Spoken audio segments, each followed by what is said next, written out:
जंगल book मध्ये बघीरा एक character आहे ना. जंगल बुक फेमस झाल्यानंतर मुलं यायची मला बघायला आणि मागडे बोलून अरे हा सुबह से देख रहा हूँ जब तुम नदी के किनारे आए थे मुझे लगा कि तुम मुझसे मिलने आए हो लेकिन तुमने मेरी तरफ देखा तक नहीं.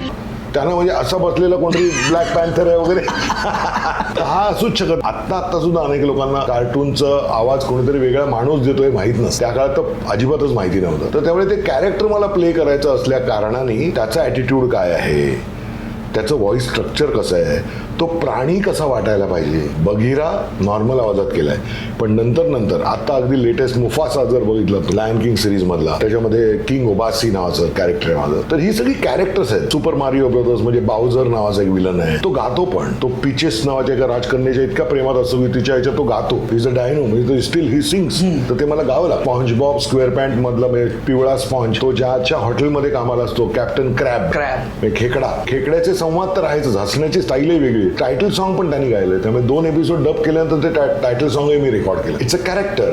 तर तुम्हाला त्या कॅरेक्टरमध्ये जावं लागेल आणि कॅरेक्टरमध्ये जाणं म्हणजे काय, अभिनय. फक्त हा अभिनय तुम्हाला स्टुडिओमध्ये माईकच्या समोर उभं राहून करावा लागेल. म्हणून मी त्याला माईकची मैत्री असं म्हणतो.